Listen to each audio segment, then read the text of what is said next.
เหตุการณ์สำคัญในพุทธศาสนาเกี่ยวกับพระพุทธเจ้าหาฟังได้ยากคือดอกเพราะว่าหน่อยคนนักติศึกษาอยู่ในตำรับตำรามันก็มีอยู่ดอกอยู่ในพระไตรปิฎกก็มีอยู่แต่คนบ่ค่อยอ่านแต่ว่าของบางอย่างมันก็บ่มีมันมีนอกพระไตรปิฎกก็มีมันว่าเหตุการณ์ที่เฮ็ดให้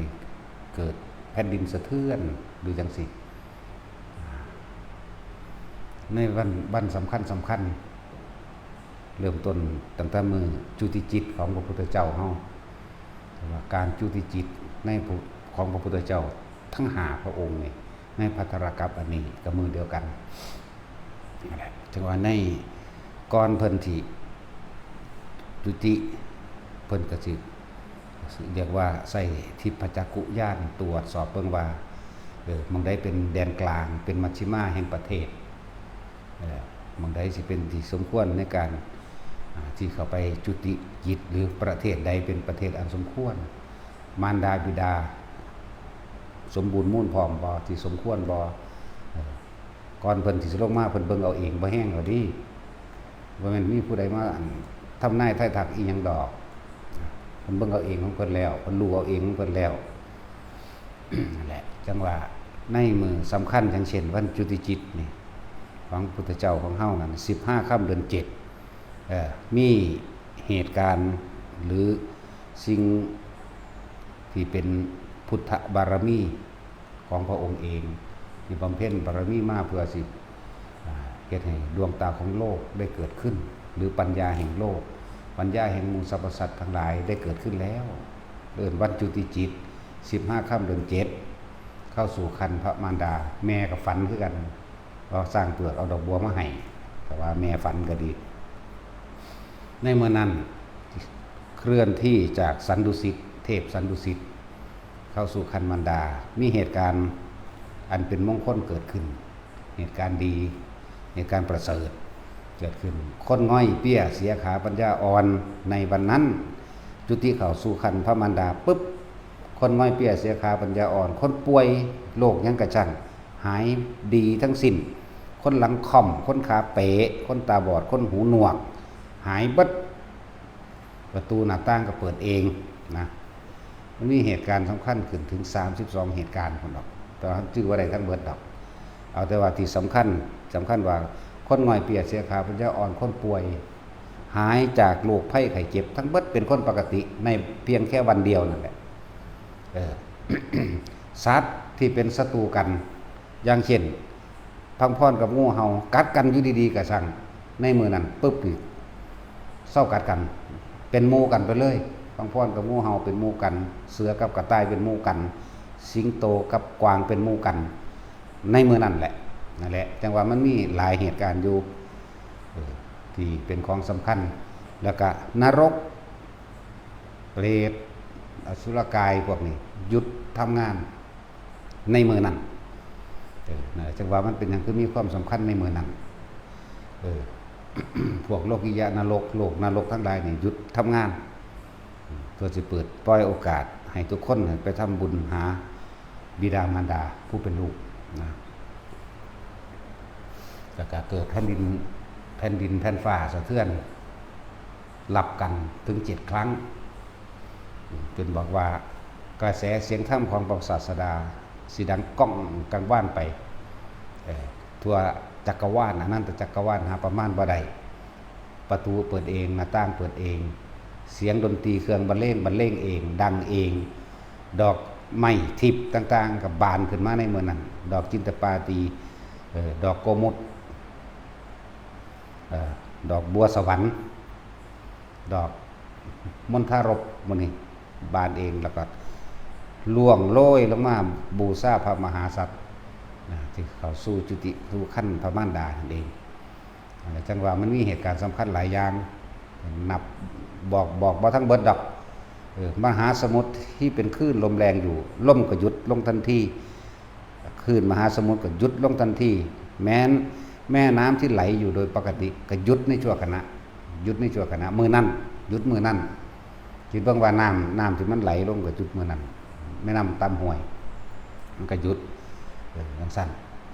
ทะเลก็หมดคลื่นเลย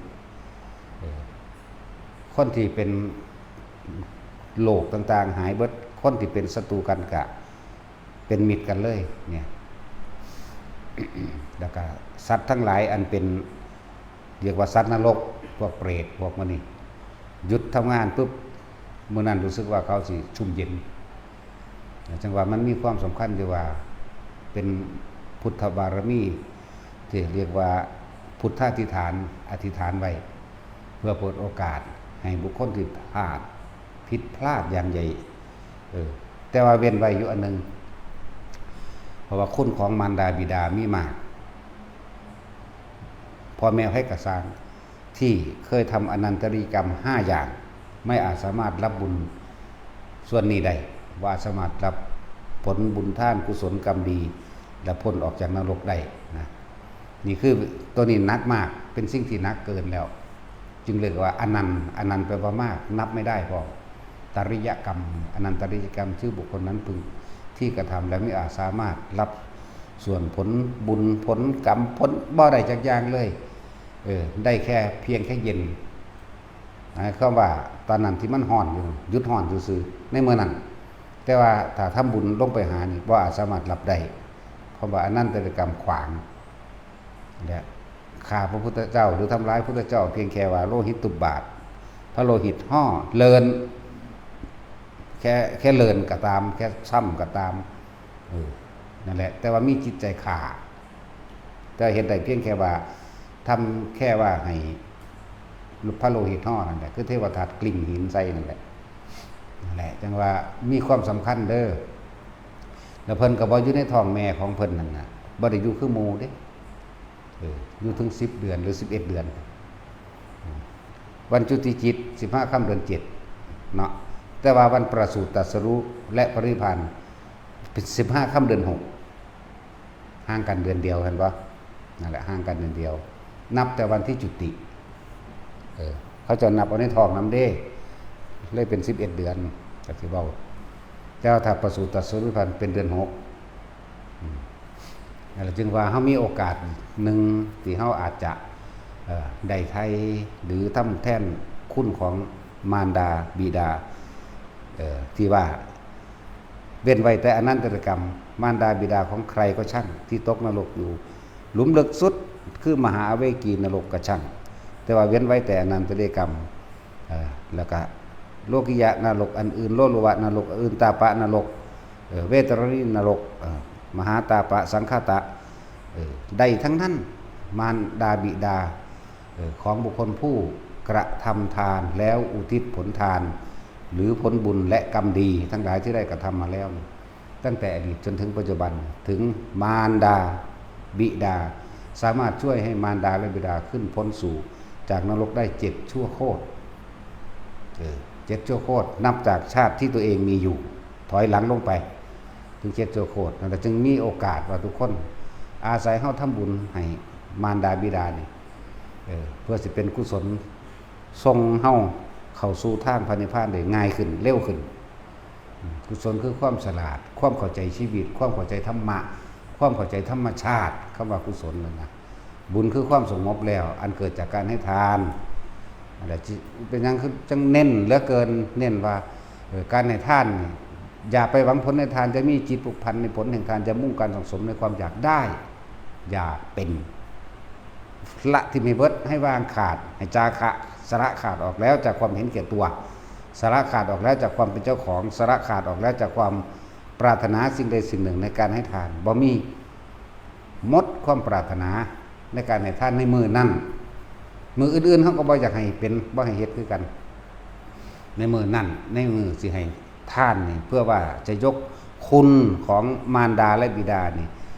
ยกคุณขึ้นแล้วก็จะเพิ่มเป็นบุญกุศลของตนเองขึ้นมาอีกอย่างหนึ่งเพราะว่าคุณของมารดาและบิดานี่มีผลมากเฮ็ดให้เฮาเข้าสู่ทางตรงไปสู่พระนิพพานได้ง่ายขึ้นเร็วขึ้นเพราะคุณของมารดาบิดาก็หาประมาณไม่ได้แม้จะเคยเป็นพ่อเป็นแม่เป็นลูกกันมาถึง100 ชาติ1,000 ชาติหรือเป็นกับหรืออสงไขย แม้นเคยเกิดมาพบผ่านกันอีกครั้งหนึ่งไม่เห็นกันอีกครั้งหนึ่งความประวัติจิตมันจิประวัติบุคคลผู้นี้เป็นลูกของเราบุคคลผู้นี้เป็นมารดาบิดาของเรามันจะมีความรู้สึกของมันเองจิตประวัติเข้าถึงความเป็นสัญญาอันเก่ามันสิเอื้อเฟื้อเกื้อกูลซึ่งกันและกันนั่นแหละมันมีอีกอันนึงอยู่สองตายายซึ่งเป็นคนทุกข์ยากหรอกพอแต่เห็นพระพุทธเจ้าเท่านั้นแหละแลนเข้าไปกอดขาเลยทั้งแม่ทั้งพ่อนั่นแหละผู้แม่เนี่ยกอดขาฟูมฝ้ายเอาแก้มถูไปตามหลังตีนของพระพุทธเจ้าเฮานั่นแหละลูกไปอยู่ที่ไหนมาแม่ตามหาตั้งนานนี่หมายถึงเป็นกลับโดดเด่น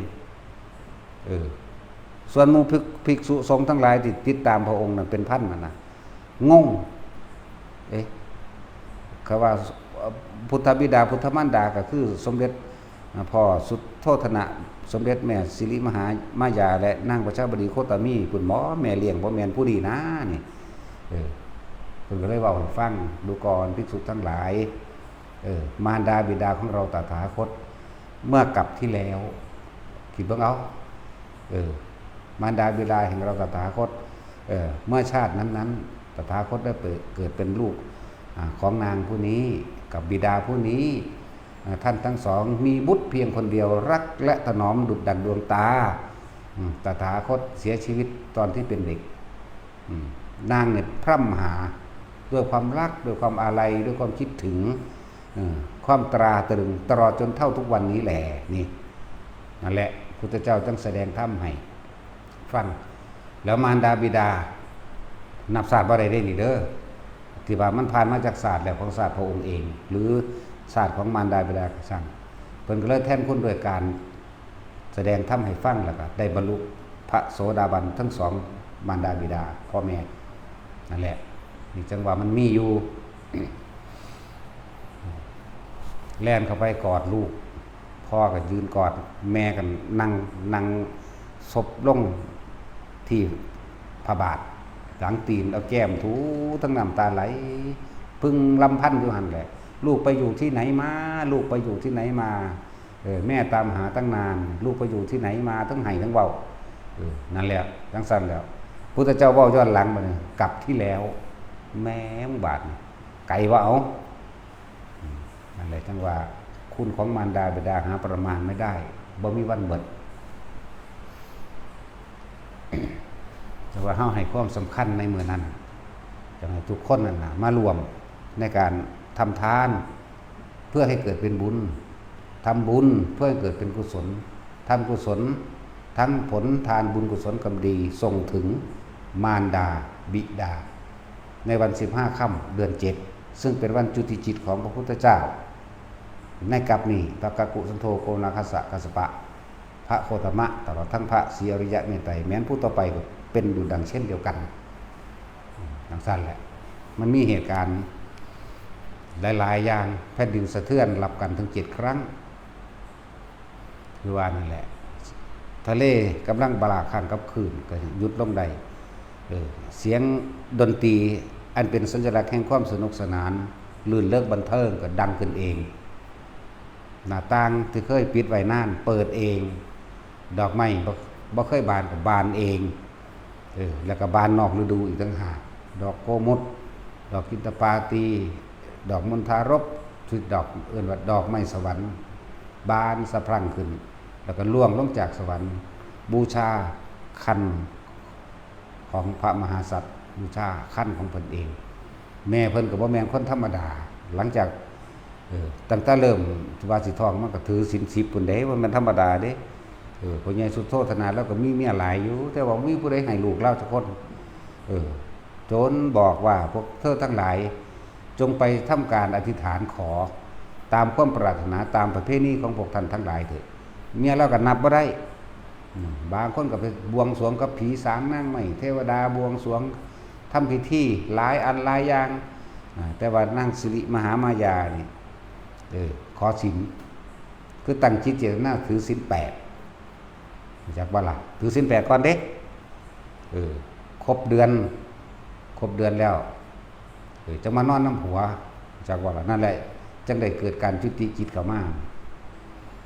เมื่อก้อนเลือดเปสิต่างๆผสมกันแล้วกับธาตุพ่อธาตุแม่ร่วมกันแล้ว ก็สิก่อโตกันได้เป็นก่อโตกันง่ายเด้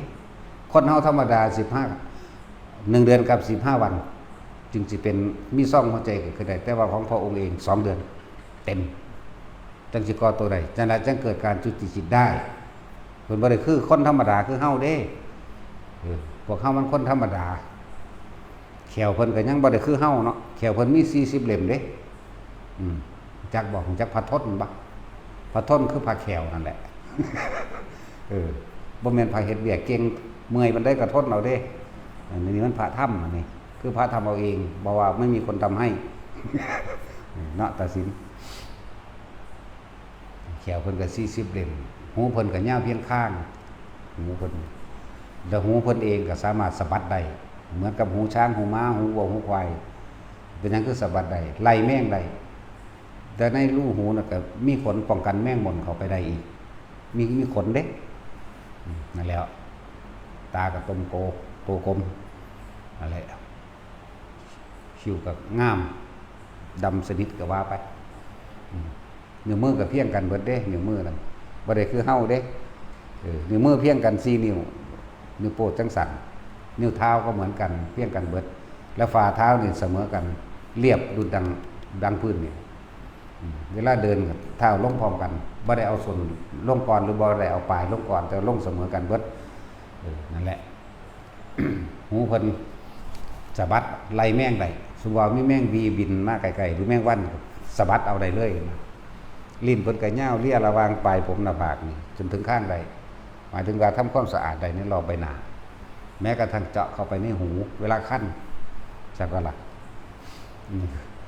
ในตำราวานอกตำรากับว่าคือกันคือเฮาว่าอยู่เดี๋ยวนี้แหละบางคนก็คัดค้านตำรานะแต่เฮาบ่คัดค้านตัวนี้เฮาเห็นเฮาเว้าด้วยความมั่นใจของเฮาเลยว่าเฮาเห็นว่าเพิ่นเป็นแบบนั้น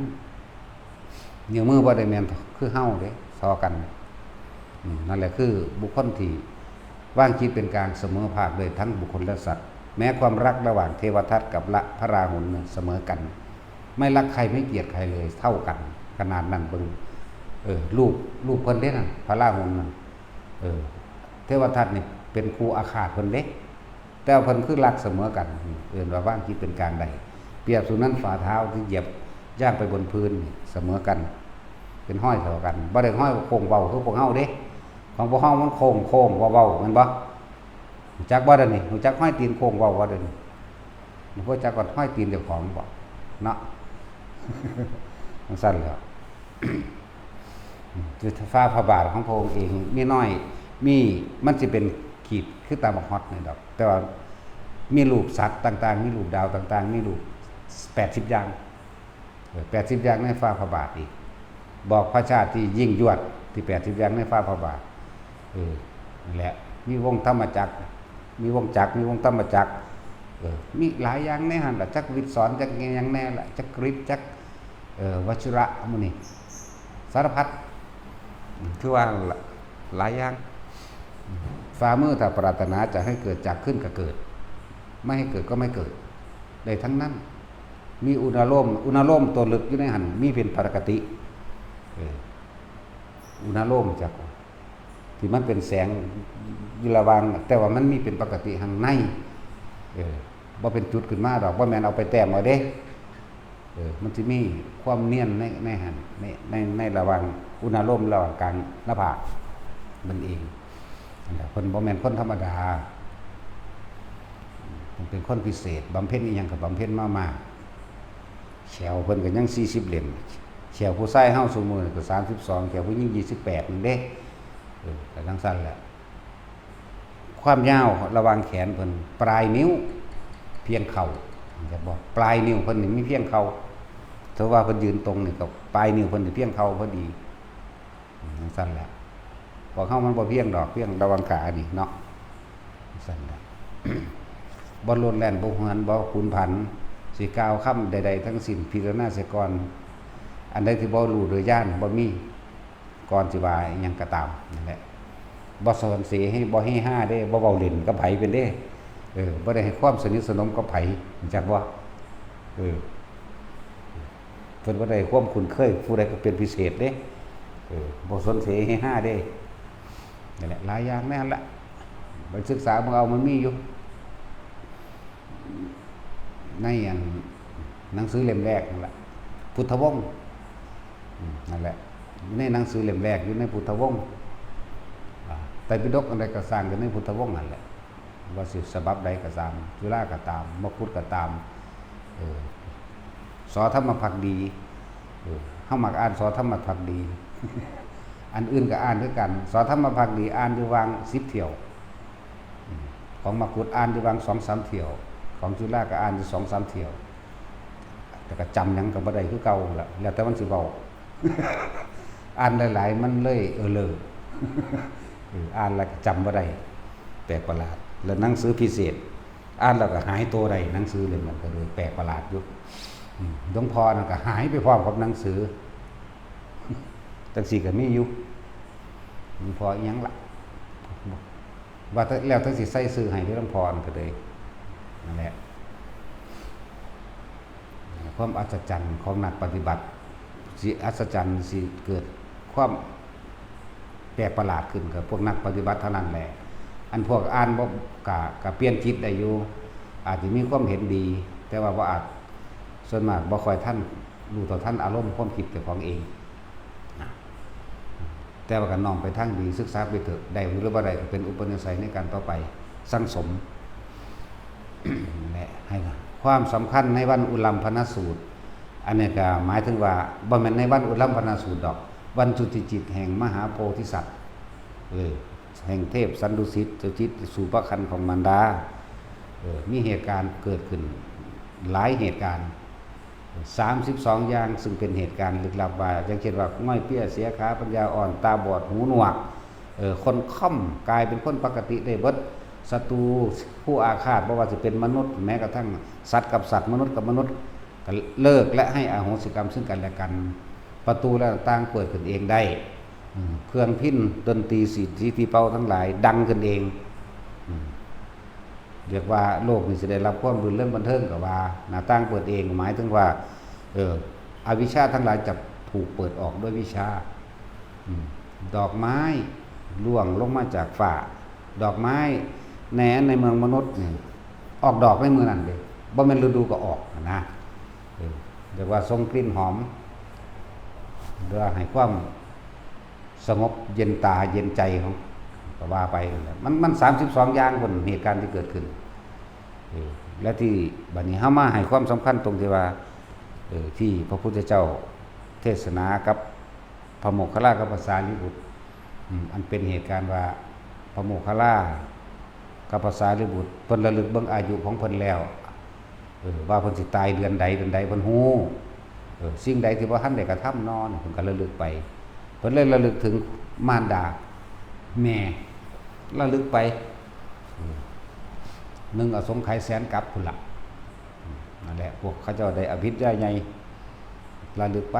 แล้วก็พยายามไปซอยแม่เลยมีที่มาของว่าพระโมคคัลลาดับไฟนรกนั่นแหละแม่ในอัตภาพนั้นศาสตร์นั้นอัตภาพโอ้ยแต่สมัยพระพุทธเจ้าองค์นั้นยังอยู่ในนรกอยู่จังซี่แม่ก็เลยพยายามดับไฟนรกซอยแม่นั่นเอง ภาษาลีบุตรก็เฮ็ดคือกันเด้จะคิดได้ว่าเพิ่นบ่มีก็มีคือกันนั่นแหละก็เฮ็ดเหมือนกันไหลไปศาสตร์นั่นบังนะโมฮู้ขี้ฮู้ดาก ไปคิดพ่อแม่เบิ่งดูแม่ว่าบังนะโมฮู้ขี้ฮู้ดากคุณยังตกนรกเสยอยู่แม่บางศาสตร์ก็ในคู่ตานรกนรกหลุมนอนกินขี้อยู่แม่บางศาสตร์ก็ในเวทรีนรกเผ็ดแสบร้อนด้วยน้ำดุดดังน้ำกรดจากวันน้ำกรดพวกจอกแหนล้วนแล้วต้องเป็นดุดดังวันน้ำมักจับรัดเขาในแข้งในขาในตัวมันดึงรัดของมันเองขาดออกเป็นท่อนๆมันเดียวธรรมดาเดียวนั่นแหละเพิ่นพยายามดับไฟนรกแล้วดึงแม่ขึ้นมาคือจังสิพ้นแต่ว่าหลุดลงไปอีกนะแล้วก็แม่ในปัจจุบันอีกบัดนี้แม่ในปัจจุบันอีกถึงว่าท่านตายอยู่เด้แม่ในปัจจุบัน นางโมกขลีนั่นน่ะนางโมกขลีแม่พระโมคคัลลานี่แหละทำทาจากบอกเป็นคนเสแสร้งแกล้งทำทามันไม่มีผู้ใดเอาใจเขาสั่งคนใส่กับสั่งเขาบ่อยากไปเอาใจเอาเซาะตีแถลงมีเจ้าเล่ห์มันยาทำทาป่วยอยากให้ลูกมาเอาใจลูกก็มีผู้เดียวได้พระโมคคัลลาเท่านั้นเด้ลูกเพิ่นนั่นน่ะแต่พระโมคคัลลามาดีหัวเราะชอบใจว่ากูเอาชนะผู้นั้นผู้นี้ได้หัวขึ้นเวลาป้อนเขาเด้ป้อนเขาหัวแต่เพิ่นเหลียวเบิ่งก็ในหัวใจของเพิ่นตาทิพย์พุ่นใหม่ในนรกคุณแม่ธรรมดามื้อนึงหลังจากป้อนเขาแม่มาแล้วมาทำสมาธิสงบบ่ได้นะสงบบ่ได้ก็บ่แปลว่ามีโทษบ่แปลว่ามีกิเลสดอกมันสิเกี่ยวกับกายนี่แหละเป็นฟุดฟัดเป็นอึดอัดเป็นบ่อาจสามารถเข้าถึงความสงบความสงบปกติได้ทั้งสั้นแหละเกิดความร้อนใจขึ้นมาปีเฮ็ด2 เทื่อ 3 เทื่อก็บ่ได้พุ่นละแล้วก็นำเบิ่งแม่อื่นๆอีกจังว่าตอนที่ดับไฟนรกที่พวกเฮาคนเอาคาถาพระโมคคัลลามาดับไฟนรกคือมาเป่านะมาเป่าพวกเป็นไฟล่ามโพนพวกน้ำฮ้อนลวกพวกแผลผุพองอย่างนั้นนะที่ว่ามีคาถามาเถโรโมคคารานุนรกตังโรหะปีทิสวัปฏิอคิติกัมมปฏินี่แล้วก็เป่านะแต่ว่ามีชาติเป่าแรงมันก็เศร้าหรอกมันเศร้าเอาเองเป่าอยู่3 เดือนก็เศร้าตัวเนาะพวกเป่าอยู่ปีนึงเศร้าสนิทหายพระพุทธเจ้าทรงพยานไปโมคคัลลาไม่อาจสามารถทำเช่นนั้นได้กรรมของใครไม่มีใครสามารถแก้กรรมได้นี่ใน4 อย่างกรรมไม่อาจแก้ไขให้กันได้ไม่มีบุคคลผู้ใดแก้กรรมให้กับใครได้1บุคคลพูดถึงความบริสุทธิ์แล้วจะทำให้อีกบุคคลผู้หนึ่งให้ถึงความบริสุทธิ์เช่นตนนั้นย่อมไม่ได้เห็นบ่ล่ะว่าปัญญาเอาให้กันไม่ได้กรรมแก้ให้กันไม่ได้นะบอกง่ายๆเนี่ยก็เลยกลับมาพุทธเจ้าก็เลยบอกให้ฟังเบาเรื่องนี้ให้พวกเธอทั้งหลายจงเตรียมอาหารบานข่าวเท่าที่หาได้นะแต่ในตำราเขียนว่าอย่างละ100มันบ่หลายปานนั้นดอกบ่ถึงปานนั้นเท่าที่หาได้เพิ่นก็เลยภาษาลิบุตรก็เหมือนกันเด้ภาษาลิบุตรก็ไปเบิ่งแม่ศาสตร์เป็นเปรตเป็นลูกเศรษฐีจักว่าแม่ศาสตร์พ่อกับแม่นี่เอาถ้าว่าสิเว้าเรื่องพ่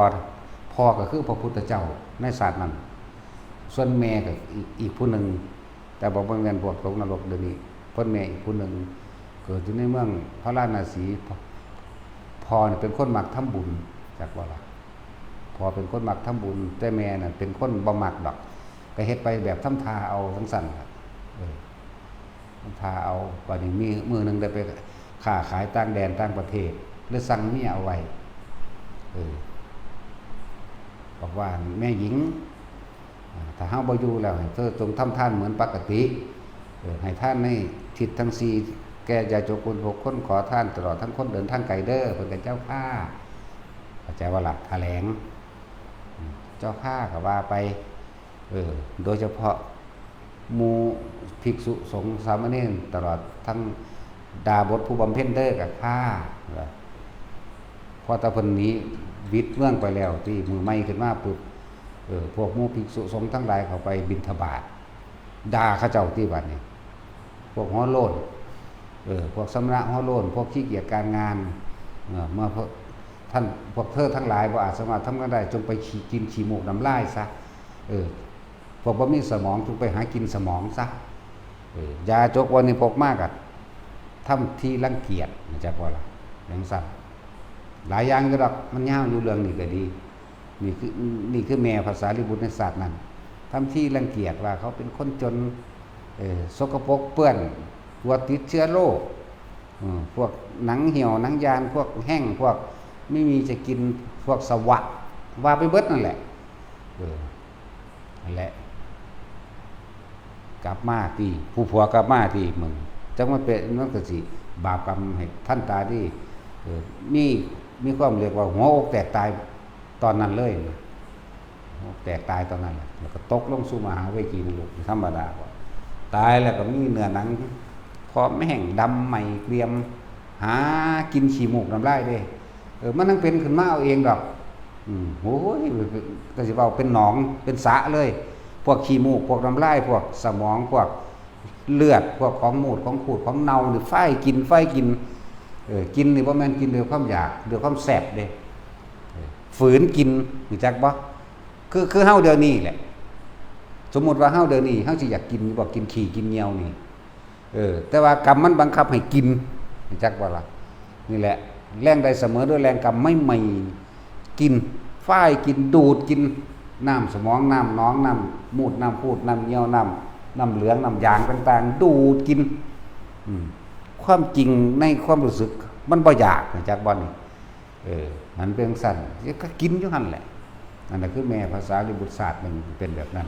แม่อีกผู้นึงก็มาเป็นเปรตอยู่ระหว่างแม่น้ำมาท่านาทีนั่นเด้พระขามมา30องค์ว่าคุณเจ้าบอกลูกผู้ขาทำบุญมาหาในเด้อพระดอกมันบ่แม่นเด้นี่ล่ะอันเปรตตัวนี้มันบ่แม่นแม่เด้พุ่นแม่คือนางสาลีพุ่นเด้สาลีพระมณีพุ่นน่ะแม่นว่าซั่นแล้วก็เลยบอกว่าในอัตภาพที่ที่5ไปจังซี่นะในเป็นแม่ในอัตภาพที่เท่านั้นเท่านี้เพิ่นก็ว่าไปของเพิ่นหิวก็ซั่นก็มันตัวใหญ่เด้พวกเปรตมีความหิวโหยพวกเปรตที่มีความฉีดดีที่เหนียวลายนี่ร่างกายสิใหญ่สิรับรองรับความเจ็บความปวดความร้อนความหิวใหญ่ๆอยู่ใน80ศอกพุ่นเด้บ่ธรรมดาว่าพระบอกนอนลงก็ไปตักน้ำในห้วยมาเทใส่ปากเทลงอย่างใดมันก็บ่ไหลลงลำคอแม้แต่หยาดฝนเดียวมันก็บ่มีเลยอายเดียวก็บ่มีเพิ่นก็เมื่อยเทแล้วก็ไปหนีเฮาซั่นตัวจังไปบอกให้ภาษาลีบุตรฟังภาษาลีบุตรก็มาโดยฤทธิ์เด้เริ่มมากก็เห็นแม่เป็นจังซั่นอีหลี ตักน้ำกับตักน้ำโดยฤทธิ์เหมือนกันมาเทใส่ปากแม่บอกท่านแม่อิ่มหรือยังอย่าว่าแต่อิ่มเลยลูกซั่น ไหลลงลำพ่อเพียงแค่จานน้ำคันนึงก็ยังบ่มีเลยนั่นแหละแล้วพระพุทธเจ้าก็เอิ้นมาบอกแบบเดียวกันนั่นแหละก็พระโมคคัลลานั่นแหละจังซั่นแหละ นี่เป็นตัวอย่างเฮามีโอกาสเฮายังมีชีวิตอยู่ว่าผู้ใดเฮ็ดปีที่แล้วก็ได้7ชั่วโคตร7ชั่วมารดาบิดาปีต่อมาก็7ชั่วมารดาบิดาก็เป็น14ไล่ตัวก็37 41 38มันก็ไล่ไปที่เนาะเฮ็ดไปจนตายมันสิบ่ได้อยู่นิพพานนี่เนาะเอาเบิดทุกอย่างทำทั้งเบิดนี่ทำเพื่อบ่กลับมาเกิดเด้ทำเพื่อพระนิพพานเท่านั้นเด้อบ่ทำว่าสิได้ไปเป็นไผเป็นหยังเด้นั่นแหละเน้นย้ำพอถึงวันเวลาอันนั้นบัดนี้ถึง15ค่ำเดือน7พระโมคคัลลาภาษาลิบุตรเป็นตัวอย่างแรกเป็นต้นเรียกว่าเป็นต้นแห่งการทำบุญแบบนี้พระเจ้าพิมพิสารเพิ่นก็เป็นอุปถากภาษาลิบุตรอยู่แล้วพระโมคคัลลาอยู่แล้วแล้วก็เศรษฐีทั้งหลาย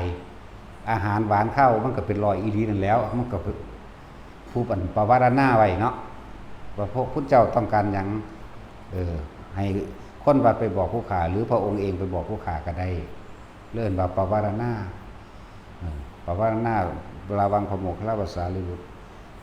ก็ระดับฮอดพระเจ้าพิมพิสารพุ่นเนาะกับกษัตริย์อีกนางวิสาขาอีกนางเขมาอีกนาง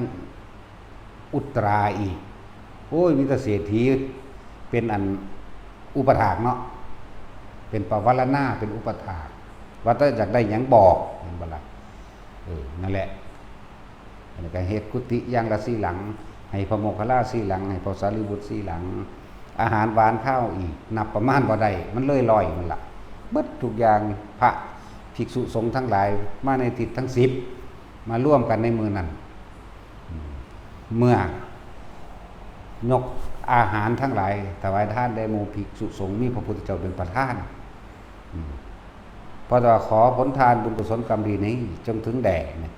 มารดาบิดาของข้าพเจ้าทั้งหมดเท่านั้นแหละพวกที่ได้รับบุญกุศลของ พระโมคคัลลาภาษาลิบุตรมารดาบิดาแต่ว่าในตำราบอกถึงแม่พ่อบ่ค่อยบอกทีเดียวเรื่องพ่อนี่บอกทีเดียวเขาก็เลยงงแต่ว่าก็บ่งงดอกเพิ่นก็อยากให้พ่อนำแน่จักหน่อยเพิ่นหมายถึงเพิ่นยกคุณของแม่หลายกว่ายกคุณแม่หลายกว่าเพิ่นเล่าถึงแม่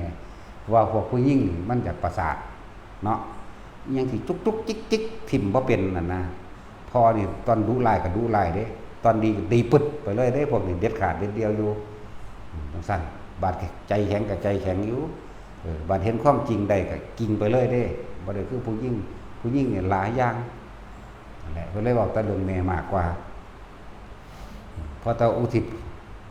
ขอผลทานบุญกุศลกรรมดีที่ข้าพเจ้ากระทำมาทั้งหมดนี้จงถึงแด่มารดาบิดาของข้าพเจ้าเท่านั้นแหละในเจ็ดชั่วโคตรของภาษาลิบุตรของพระโมคคัลลาขึ้นมา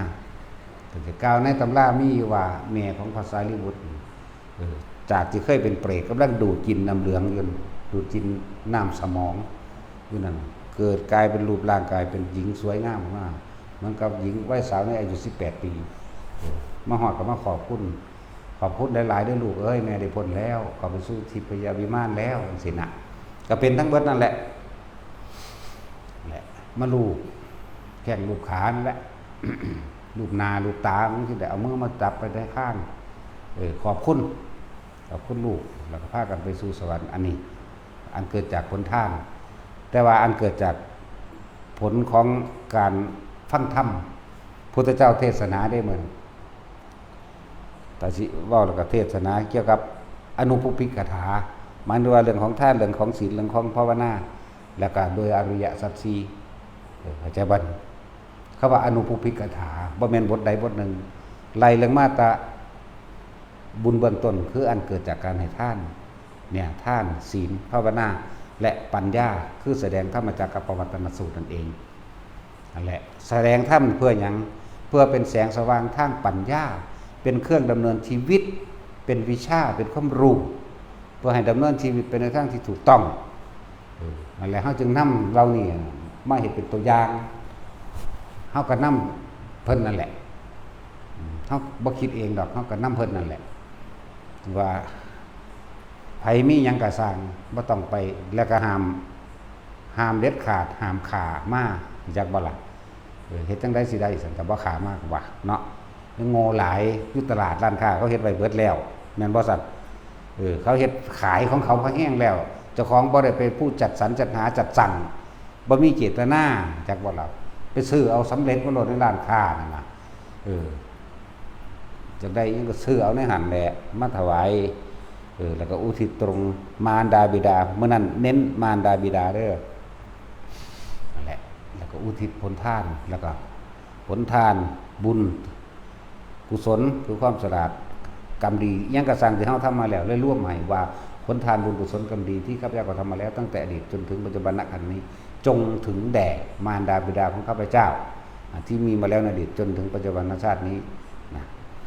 และสิพาวาเองดอกอันตัวนี้ที่นี่เอาเว้าเรื่องพุทธกาลก่อนถวายอาหารแด่หมู่สงฆ์แล้วคือเพิ่นก็ปิดบาตรเข้าใจบ่นี่รอฟังธรรมพอจะฟังธรรมแล้วเพราะเรียกว่าให้พรก็ว่าให้พรตะกี้บ่ได้ว่ายะถาวาริวหาเด้คือเพิ่นแสดงธรรมนั่นเลยเอิ้นว่าให้พรสัมโมทนียกถาเธอจงแสดงธรรมหรือให้ข้อคิดเข้าใจบ่ล่ะปิดบาตรไว้พอจะปิดบาตรไว้พุทธเจ้าก็แสดงธรรมการแสดงธรรมที่พวกเฮาเอามาให้สุนี่คือการสวดมนต์ก็คือเฮาแสดงธรรมแทนพระพุทธเจ้านั่นแหละพวกเฮามื้อนั้นสวดธรรมจักรสวดอนัตตลกนัสูตรอธิตปริยสูตรปฏิจจสมุปบาทพอสำนี้นั่นเป็นเครื่องดำเนินชีวิตในภายภาคหน้าของมารดาและบิดาต่อไปนั่นแหละเฮาก็เฮ็ดตามนั้นกระแสเสียงธรรมมันทางกล้องไปเองดอกอันแนวมันนั่นแต่ว่าความสำคัญในวันจุติจิตแห่งพระพุทธเจ้าเฮาใส่ชื่อว่าเปิด3 แดนโลกธาตุกันยังบ่ถือเรียกว่าวันจุติจิตซะ วันทดแทนคุณของมารดาซะถ้าเปิดโลกธาตุจริงๆมันต้องเป็นวันเสด็จลงจากดาวดึงส์คือวันออกพรรษาเนาะมนุษย์ก็เห็นเทวดาก็เห็นนรกก็เห็นกันมนุษย์เทวดาเห็นกันแล้วเปิด3โลกโลกนรกโลกมนุษย์โลกและเทวโลก3โลกเห็นกันแต่อันนี้ว่าวันจุติจิตน่าจะใหญ่กว่าอยู่จากว่าล่ะเพราะว่าเป็นวันของดวงตาของโลกพระปัญญาของโลกได้บังเกิดขึ้นแล้วเหมือนดูดังว่าดวงอาทิตย์ได้ทำลายความมืดเข้าใจว่านี่เมื่อดวงอาทิตย์เกิดขึ้นแล้วความมืดจะหายไปแม่นบ่จังซั่นแหละเปรียบเทียบไปจังซั่นจะเห็นความสำคัญแน่เพิ่นมาเกิดเมื่อนั้นและเหตุการณ์เกิดขึ้น32อย่างนะนี่บอกถึงความสำคัญในวันของพุทธศาสนาอันนึงวันสำคัญที่2ก็คือวันประสูติตรัสรู้และปรินิพพานเป็นถึงมือเดียวกัน15ค่ำเดือน6 15ค่ำเดือน6ซึ่งวัดทั่วๆไปก็ทำอยู่แล้วเข้าใจว่าล่ะเฮาก็ทำเป็นปกติของเฮาอยู่แล้วนรกก็หยุดทำงานเหมือนกันเด้อวันประสูตินรกก็หยุดทำงานเบิดเหมือนกันอันนี้เป็นวันทั่วไปหมายถึงว่าผู้ใดทำบุญให้มารดาบิดาญาติสนิทมิตรสหายสายโลหิตหรือตลอดเจ้ากรรมนายเวรนี่ทั่วไปได้เลยจักว่าคือเปรียบถึงว่ากระแสเสียงธรรมของพระพุทธเจ้าบ่ได้เลือกว่าเจ้าสิอยู่ชนชาติศาสนาใดก็ช่างผู้ใดนำเข้าไปปฏิบัติแล้วย่อมได้รับความสงบหรือสันติแม้กระทั่งพระนิพพานเสมอกันทั้งเบิดบ่ได้เลือกชนชั้นวรรณะบ่ได้เลือกศาสนาพร้อมเพราะนี่คือธรรมเลิ่นธรรมจักรกับปตนสูตรนั่นน่ะมือเพิ่นตรัสรู้นะนี่ก็เป็นวันสำคัญอีกอันหนึ่งสินรกก็หยุดจากว่าล่ะนรกหยุดบัดนี้พวกเจ้ากรรมนายเวรพวกอย่างนี้นะมันเป็นวันทั่วไปเข้าใจบ่นี่เป็นวันทั่วไปบ่แม่นวันเจาะจงก็เจาะจงอย่างหนึ่งทั่วไปอย่างหนึ่งแต่ว่าเจาะจงว่ามารดานี่เฮาต้องการเน้นมารดาบิดาเน้นตัวนี้อันวันจุติจิตเนี่ย15ค่ำเดือน7นะส่วน15ค่ำเดือน6เป็นวันตรัสรู้ด้วยตรัสรู้ด้วยปรินิพพานด้วยเหตุการณ์ก็เกิดขึ้นเหมือนกันแผ่นดินสะเทือนเหมือนกันโลกสะเทือนฟ้าถล่มเหมือนกันเกิดขึ้นจากอำนาจของผู้มีฤทธิ์คือพระพุทธเจ้าน่ะผู้เพิ่นเป็นพ้นมีบุญญาฤทธิ์เนาะนั่นแหละเลยบ่ต้องอธิบายหยังมากในวันตรัสรู้และปรินิพพานบ่ต้องอธิบายหยังมากวันเปิด3โลกแดนโลกธาตุจริงๆก็คือวันเสด็จลงจากดาวดึงส์เด้อเทวโลกมองเห็นไอ้โลกนรกนะพร้อมกับมนุษย์โลกมองเห็นกัน3อย่างอันนั้นก็เป็นนรกกับหยุดทำงานเหมือนกันนั่นแหละอย่างละนรกโลกเทวโลกมนุษย์โลกมองเห็นกันเหลือเอิ้นในวันเสด็จลงจากดาวดึงส์ยังเหรอ15ค่ำเดือนยังลืมแล้ว เดือน11เนาะ15ค่ำเดือน11วันออกพรรษาก็มีมือเดียวเท่านั้นเด้ส่วนพวกเข้าใจว่าไปตักบาตรเทโวนั่นน่ะแล้วเลื่อนไป2มื้อ3มื้อหรืออาทิตย์นึงยังจัดเขาเศร้าแล้วเด้นั่นน่ะรู้จักเขาบ่ได้เปิดโลกมื้อนั้นเด้ฟังให้ดีๆเด้อผู้ใดพาเฮ็ดแนวใดก็ดีให้เอามื้อนั้นเลยให้มันตรงตามตำราแล้วมันต้องบ่ได้สงสัยพร้อม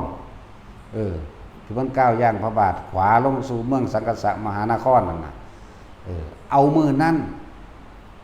บ่แม่นว่ามืออื่นมากก็จังสิเปิดนรกสวรรค์นี่กันเห็นอยู่บ่แม่นเด้เอามือนั้นเน้นย้ำให้เอามือนั้นเด้ออยู่ภาพกันเฮ็ดวัดใดก็ดีบ่แม่นว่าตักบาตรเทโวโรหณข้าวสารอาหารแห้งในวันถัดไปบ่แม่นเด้หรือไผสิเฮ็ดก็เฮ็ดไว้เถอะ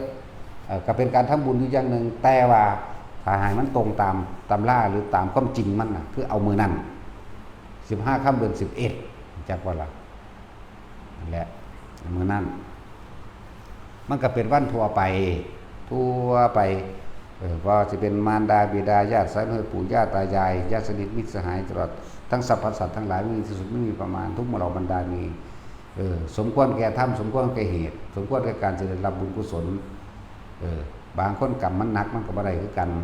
บ่แม่นหนักถึงขนาดนั้นจะได้กรรมก็ตามเข้าใจบ่ล่ะเป็นวันทั่วไปวันสากลจักรวาล วันสากลจักรวาลแห่งธรรมและทุกศาสนานะนรกเดียวกันสวรรค์เดียวกันนะไม่ได้แยกเลย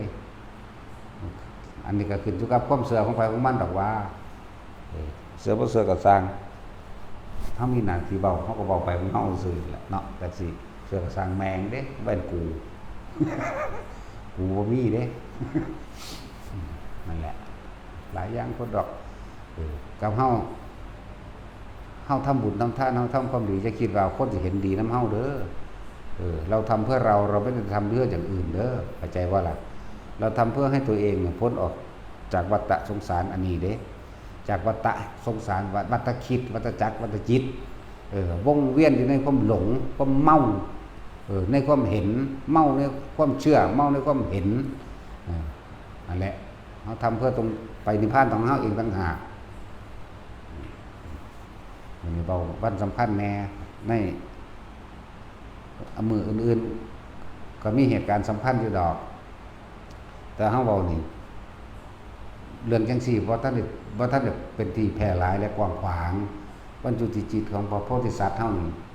ก็เลยเน้นย้ำอันเรื่องอื่นๆนั่นน่ะมันเป็นที่กว้างขวางแล้วประสูติจังซี่ก็มีความสำคัญเหมือนกันมีความสำคัญอยู่ตรัสรู้จังซี่นะวันจุติจิตกับวันประสูติคนละวันเด้อฟังดีๆรู้จักบ่วันเกิดอันประสูติแปลว่าเกิดจุติหมายถึงเคลื่อนที่จากดาวดึงส์โอปแมนดุสิตลงมาสู่คันธโพธรสู่คันพระมารดาต่างหากโอ้ยมันมีหลายอย่างโพดอันที่สิเว้าเรื่องพระมหาบุรุษเข้าสู่คันพระมารดาด้วยท่าใดทรงกำหนดสติทุกเมื่อในขณะที่เคลื่อนที่จากสันดุสิตพูดน่ะมีสติตะเกิดธรรมดาบ่นั่นแล้วก็ท่านั่งกับนั่งสัตสมาธิบ่ได้นั่งกดของจองของเฮาเด้ของเฮามันนั่งกอดเข่าฮู้จักบ่นั่งกอดเข่าแล้วก็นั่งยองๆย่อๆบางทีก็กอดหัวสุดคือยาปวดหายนี่แม่แต่สิจังเสียดคือแน่สงโดงเกิดโลดจังซั่นแล้วก็นั่งกอดเข่าเอาหัวงุ่มลงตัวจังซั่นแหละของเพิ่นนั่งสมาธิเด้ท้องแม่เพิ่นก็บ่ได้ใหญ่ได้เหมือนคนปกติหลังจากจุติปุ๊บบ่มีการไปนอนน้ำผัวอีกเด้นั่นแล้วเลยพอถือศีล10เด้บัดนี้จนกว่าสิคลอดปานเน้นน่ะเห็นบ่ล่ะนั่นแหละเห็นของเนี่ยที่ว่ามันแตกต่างกันอยู่นั่นน่ะเพิ่นถือศีล10เด้แม่เพิ่นนั่นน่ะหลังจากจุติแล้วนั่นน่ะถือศีล10จนว่าพุ่นล่ะจนว่าเจ้าของตายพุ่นล่ะเป็นหยังคือพิเศษอีกอันนึงท้องนี่เฉพาะผู้ที่มาตรัสรู้เป็นพระพุทธเจ้าเท่านั้นเด้ท้องเพิ่นเองน่ะในศาสตร์นั้นเองมีลูกได้ผู้เดียวคือลูกชายผู้เดียวมีเท่านั้นแต่ก็เลี้ยงลูกไปได้7 มื้อตายซ้ำ ง่ายๆตายแล้วมันก็ไปอยู่ดุสิตพุ่นเด้ล่ะนั่นแล้วจังว่าเป็นหยังคือคุณมหาศาลแล้วก็เป็นวันพิเศษบ่ผู้อื่นบ่อาจสามารถสิมาจุติในคันได้คือเพิ่นเด้บุญบ่ได้ถึงหลังจากท้องแล้วก็บ่ได้นอนน้ำผัวอีกเลยเด้จนว่า7 มื้อวันอีหยังล่ะวันอัฐมีบูชาหมายถึงว่าวันแม่เพิ่นตายเด้น่ะเข้าใจบ่นี่มันหลายอย่างแล้วเฮาก็ลืมคือว่านั่นแหละเขาอันนี้มียังอีกกันวันเผาแม่เพิ่นได้ล่ะอัฐมีบูชาเข้าใจบ่นี่บางทีเฮาก็ลืมมันอ่านลายโหด วันประสูติเข้าใจแล้วเนาะวันตรัสรู้วันปรินิพพานเดียวกันเนาะนรกยุทธเหมือนกันเบิดประสูติตรัสรู้วันเดียวกันจุติจิตก็เหมือนกันจุติจิตประสูติตรัสรู้ปรินิพพานเอาออกมาเบิดแล้วแต่ว่าเฮาอธิบายเน้นขยายความวันจุติจิตแปลว่าวันสำคัญของพ่อของแม่เฮาอย่างนั้นคนมันระลึกนึกถึงบุญคุณมันเป็นคุณมหาศาลหาประมาณบ่ได้เบิดบ่เป็นพร้อมสิเป็นเครื่องยกสู้จิตใจของเฮาขึ้นบ่ว่าต้องยกสู้จิตใจยกสู้ฐานะของพร้อมฐานะตัวเองพร้อมเด้เข้าใจบ่ฐานะทั้งการเงินการงานทั้งโภคทรัพย์นะทั้งการทำมาหากินนี่แหมมันก็ ยกทั้งนอกยกทั้งในเลยยกในก็คือยกจิตใจเฮาให้เข้าใจความจริงของชีวิตให้เข้าใจธรรมะนั่นแหละยกนอกก็หมายถึงว่าปัจจัยสี่หรือความเจริญแห่งโภคทรัพย์ที่ได้มาเนี่ยเพราะว่าตัวนี้นำหนุนนำประสูติคือเกิดตรัสรู้ก็คือเกิดโดยธรรมเรียกว่าอะไรประสูติตรัสรู้ปณิพพานบอกไปหลายพอมีเหตุการณ์เหมือนกันที่ไม่เหมือนกันกับมือนี่มือจุติจิตประสูตินี่เหมือนกันตรัสรู้เหมือนกันปณิพพานนี่เหมือนกันนี่เหมือนกันนรกกับยุทธเหมือนกันเป็นอย่างสั้นเกิดเหตุการณ์แผ่นดินสะเทือนเหมือนกันลักษณะนั้น มันแปลกประหลาดตรงบั้นจุติจิตนี่คือคนง่อยเปียเสียขาปัญญาอ่อน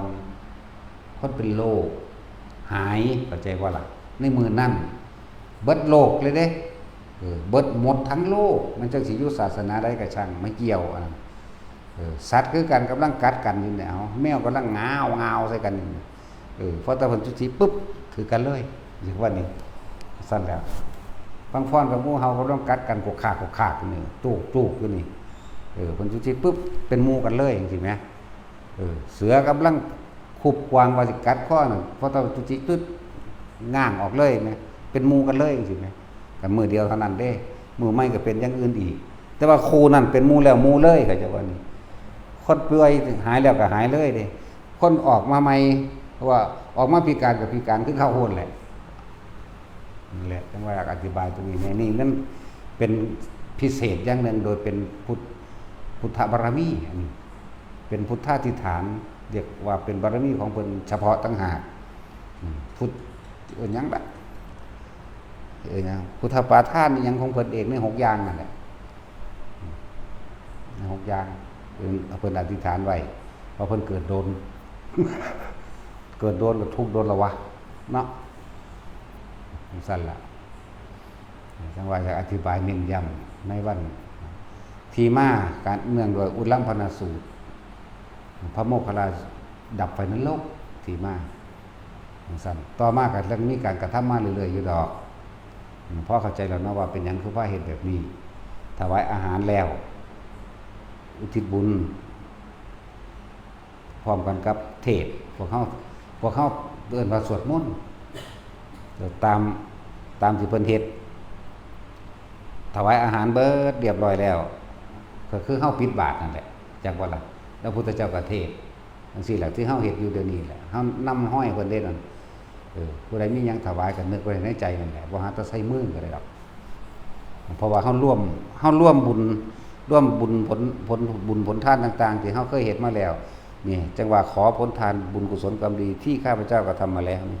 ตั้งแต่อดีตตอนต้นจนถึงปัจจุบันณขณะนี้นี่ร่วมให้ได้นี่แต่ตะกี้คนมันทำบุญทำทานมันบ่แม่นทำบุญทำทานมันทำทานเพิ่มทุกข์ทำบุญเพิ่มบาปจักบ่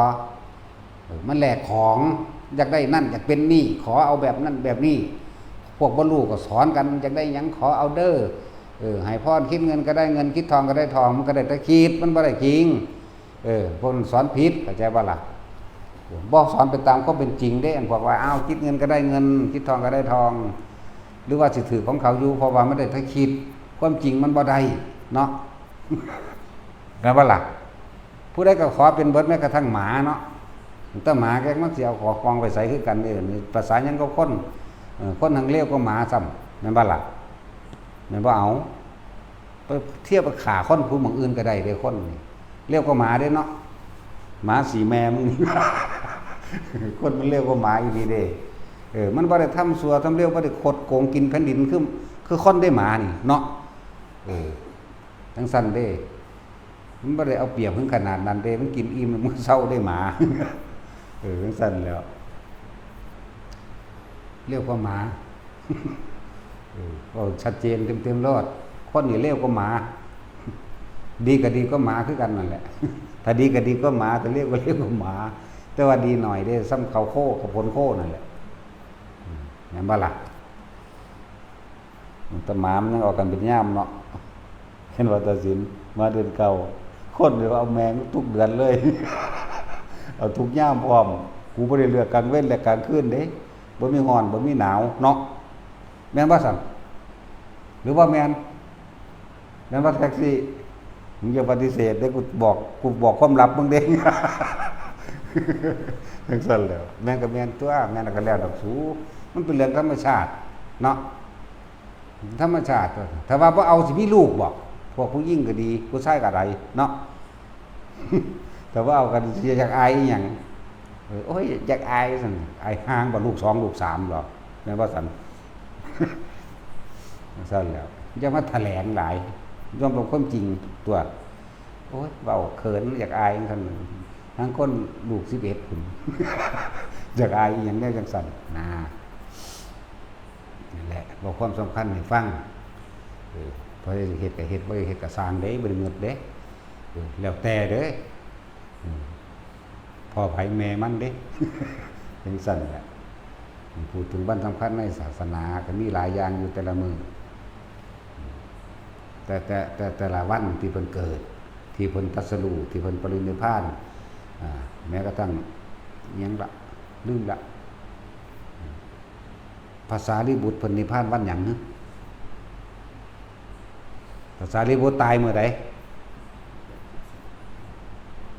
น้ำในคลองเต็มตลิ่งพวกเราทั้งหลายชายหญิงนะสนุกกันจริงวันลอยกระทงนะ ก็เชื่อเอาจังซี่ตัวภาษาลิบุตรเพิ่นปรินิพพานในวันเพ็ญเดือน12น้ำในคลองเต็มตลิ่งดอกโกมุตมันก็บานดอกบัวแดงนั่นดอกโกมุตก็เลยจักบ่ละบาท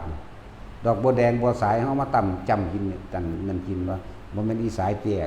หมาได้ดากเด้บ่เป็นตะกินเด้อันนั้น ดอกบัวแดงธรรมดาเฮาเอามากินนี่แหละดอกโกมุตก็เลย มันบ่ได้มีประเภทนี้ลอยกระทงสมัยพุทธกาลบ่มีดอกแต่ว่ามันเป็นประเภทนี้ของประเทศไทยเฮาเป็นประเภทนี้ดีแล้วเป็นการสามัคคีในการทำกิจกรรมอันใดอันหนึ่งรวมกันญาติสนิทมิตรสหายกันได้พอกันทำกิจกรรมสร้างคุณงามความดีได้แต่ว่าจะว่าให้พระพุทธเจ้าก็ลอยกระทงบ่ได้ลอยเด้อบางคนว่าพระพุทธเจ้าพาลอยว่าซั่นโอ้ยเนาะลอยพอลอยแมงบ่ผิดเพี้ยนบิดเบือนไปวัดผิดวัดแดงโลดมันบ่แม่น นั่นแหละประเภทนี้มันก็ดีอยู่จะเปลี่ยนวิธีทำใหม่หรือความเห็นใหม่ก็ได้มันบ่ได้ผิดเพี้ยนอีหยังดอกประเภทนี้แต่ถ้าทำถูกวิธีให้มันถูกต้องโดยถูกต้องตามความเป็นจริงมันบ่เป็นหยังเด้บุญข้าวสากจังซี่บ่จำเป็นต้องไปเฮ็ดกลางคืนบ่ได้ถวายกลางคืนจังซี่เฮาก็มาถวายกลางเว้นแล้วอุทิศบุญให้พ่อแม่ญาติพี่น้องทั้งหลายก็ว่าไปบุญข้าวสากปลาดับดินหยังก็ตามเถอะมันดีทั้งนั้นแต่ประเภทนี้เพราะว่านานๆที่สิได้ทำกิจกรรมรวมกันอันใดอันหนึ่งนั่นว่าล่ะเปลี่ยนวิธีเปลี่ยนความเห็นใหม่เปลี่ยนการกระทำใหม่ความเห็นใหม่อาศัยมือนั้นเป็นมือรวมหลักสามัคคีในการพัฒนาบ้านเมืองก็ได้ในการหลายๆอย่างนั่นแหละคิดเอาพระโมคคัลลานิพพานมื้อใดจักสิพัดกันท่อนละเดือนนึงมันก็จะคิดว่าออกละโอ้ยว่ามีสมองเอ้ยผู้นี้ตายเดือนนี้ผู้นี้ตายเดือนนี้นึงแต่ผู้นั้นตายวันเพ็ญเดือน12น้ำในคลองเต็มตลิ่งผู้นี้ก็ต้องเดือน11ตัวนั่นบ่ล่ะสั้นแล้วนั่งพิมพ์ผ้าตายมื้อใด เอาเขาไปดักแล้วบัดเนาะตายอายุจักปีเอาโอ้ชื่อใดอยู่ตัวนี้จักมืออีก แล้วซาด 79เนาะเมื่อนั้นนิพพานจักองค์ 12,000 องค์เด้เป็นตะเลโตนคือหยังเดียวว่าธรรมดาเด้ถ้าเฮานึกภาพว่าปึ๊บมันน้ำตาไหลพร้อมเด้เขาเป็นล่าพระศาสดาแต่ละองค์เว้าระลึกถึงความหลังซึ่งกันและกันเว้าไปเวลาออกเนี่ยกราบ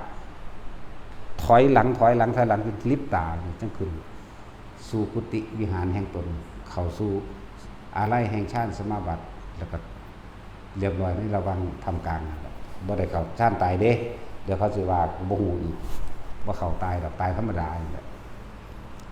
12,000 องค์เด้อมื้อนางพิมพาเป็นประธานนางพระเจ้าบดีนิพพานเมื่อใดบัด โอ้ยถามมาจากอยู่จากยนเนาะ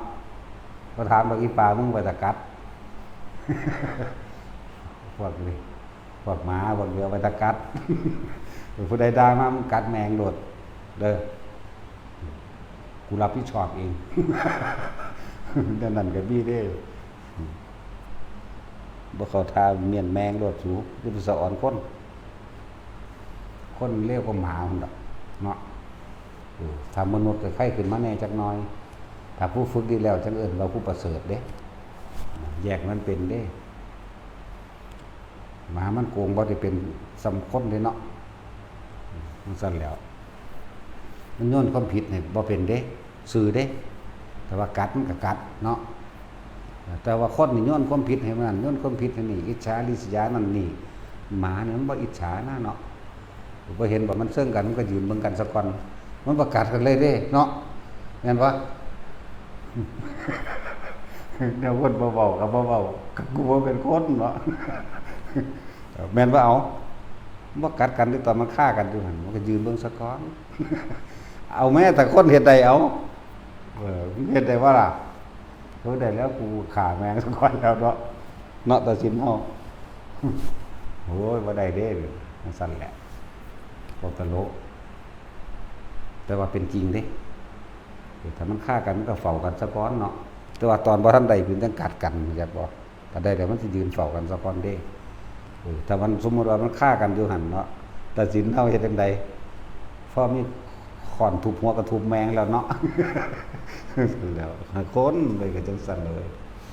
สัตว์ทั้งหมดนี่แหละความเป็นสัตว์แต่คนทั่วไปคือสัตว์100%แล้ว